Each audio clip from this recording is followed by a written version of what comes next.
Welcome to today's explainer. They're looking at a completely fundamental shift in how value is created, captured, and sustained in the modern market. Forget absolutely everything you've been told about sustainability just being some traditional corporate social responsibility initiative. Honestly, that's the old way of thinking. Today, we're talking about the circular economy as the single most urgent, lucrative, and undeniable financial opportunity for investors, strategists, and entrepreneurs right now. The dual transition of digital and circular economies is literally rewriting the rules of global competitiveness, and you don't want to be left behind. Okay, let's dive into this. For over a century, our global markets have relied heavily on a linear economic model. You know the drill. Take, make, dispose. But that pipeline is fundamentally breaking down. It's leaving traditional business models totally exposed to extreme raw material fluctuations, incredibly fragile supply chains, and just massive inefficiencies. It treats the world as if resources are infinite, and the financial repercussions, well, they're becoming impossible to ignore. But here's the thing. Where there's massive inefficiency, there's massive opportunity.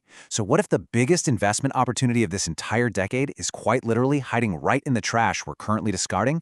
1.8 trillion euros. Let that sink in for a second. According to foundational research highlighted in our source material, this is the estimated net economic gain from transitioning to a circular economy by the year 2030. We are not just talking about saving the planet here. This is pure, massive economic value creation. It's a systemic shift that completely redefines efficiency. We're moving far beyond the simple, one-time financial returns of a linear sale, and instead we're capturing value continuously across a product's entire life cycle. Now, what's really interesting here is this philosophical shift, perfectly captured by Walter Stahel, one of the founding architects of the circular economy. He said, "The goods of today are the resources of tomorrow at yesterday's prices." Think about that for a moment. By designing systems where end-of-life products actually become the raw materials for new ones, businesses effectively lock in their resource costs. It's a real game changer. It unlocks the ultimate hidden alpha, protecting companies from future price inflation and brutal resource scarcity. Section 1. Industry-specific circular gold mines. Let's pinpoint exactly where this money is hiding. Diving into some heavily vetted data from the Ellen MacArthur Foundation, let's first look at the plastics industry. Right now, as we speak, there is a $10 billion unlocked innovation opportunity strictly in reusable plastic packaging. By moving away from single-use models and applying circular principles, companies aren't just saving on material costs, they're optimizing their operations, building immense brand loyalty, and capturing incredibly vital user data through reverse logistics. And the scale of waste jumps dramatically when we look at fashion. $500 billion. That represents the staggering annual value loss in the global fashion industry alone, between a lack of efficient collection practices, clothing underutilization, and just completely inadequate recycling infrastructure. $500 billion is being left on the table every single year. Savvy entrepreneurs who can innovate in secondary marketplaces, scalable repair models, and circular design, they are perfectly positioned to capture a massive slice of this lost value. To complete this sequence, let's look at our food systems. We're looking at $2.7 billion in immense annual benefits waiting to be unlocked globally by 2050 through circular practices. By reducing land degradation, optimizing water use, and recirculating organic nutrients, the food sector can completely redefine its cost structures while mitigating some really massive environmental risks. Let's move to Section 2, the ultimate risk shield, and see how this builds an impenetrable defensive moat. Because look, this isn't just about capturing new value. It is absolutely crucial for protecting what you already have. Traditional business models are sitting out there entirely exposed. They rely on constant extraction, which is facing steeply rising costs. They are subject to extreme price volatility in global commodity markets. And ultimately, they rely on a finite availability of raw materials. When geopolitical tensions rise or when supply chains snap, linear businesses are always the first to suffer catastrophic margin compression. The contrast here is incredibly stark.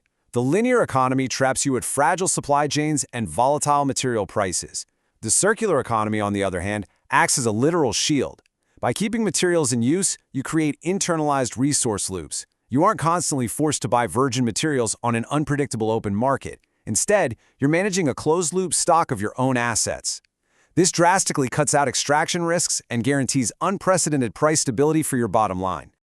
And when you activate this shield, the cost savings are immediate. $380 billion. That is the estimated annual net material cost savings, specifically in European Union manufacturing sectors, simply by transitioning to basic circular scenarios. Just by stopping the bleeding of lost materials, manufacturers instantly improve their margins.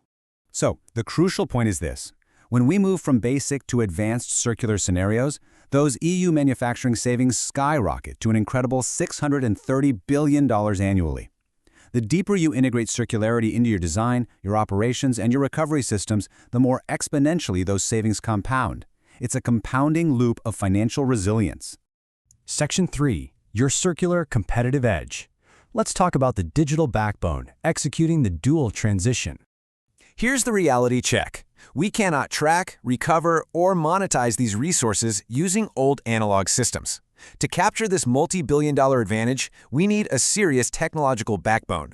Industry 4.0 is what makes circularity actually possible at scale.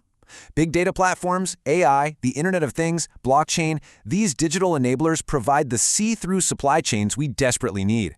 Because honestly, you can't recover a material if you don't know where it is, what condition it's in, or what it's even made of. IoT sensors track the asset. AI predicts its maintenance needs, and blockchain ensures precise, immutable traceability all the way from manufacturing through to end-of-life recovery. And this brilliantly illustrates the ultimate business model innovation of our era, the product-service system. Instead of selling a product and just losing control of those valuable materials forever, companies are shifting to selling the service the product provides. Think about selling lighting as a service instead of light bulbs, or mobility as a service instead of a car. The company retains ownership of the physical asset, which means, you guessed it, they retain the material value. They become highly incentivized to make the product durable, easily repairable, and recyclable, which perfectly aligns profit with circularity. So how do you actually execute this? Investors and corporate strategists need a very clear playbook. First, narrow the loops by using fewer resources through highly efficient, smart design. Next, slow those loops down by extending the product's life cycle through proactive maintenance and repair. Then, close the loops entirely by maximizing material recycling and reuse at the end of its life. And finally, regenerate, redistributing resources to create entirely new value-capturing processes from the ground up. We are living through a fiercely competitive dual transition right now. The digital and circular economies are converging, fundamentally restructuring our global markets. The multi-billion-dollar advantage is absolutely real, the data is heavily verified, and the technological tools are readily available to deploy. Make no mistake, your competitors are already leveraging these digital enablers to close their loops and shield their supply chains. So the only question left to ask as we wrap up this explainer is this: will you overhaul your strategies to capture this massive value, or will your outdated linear business model simply become the waste?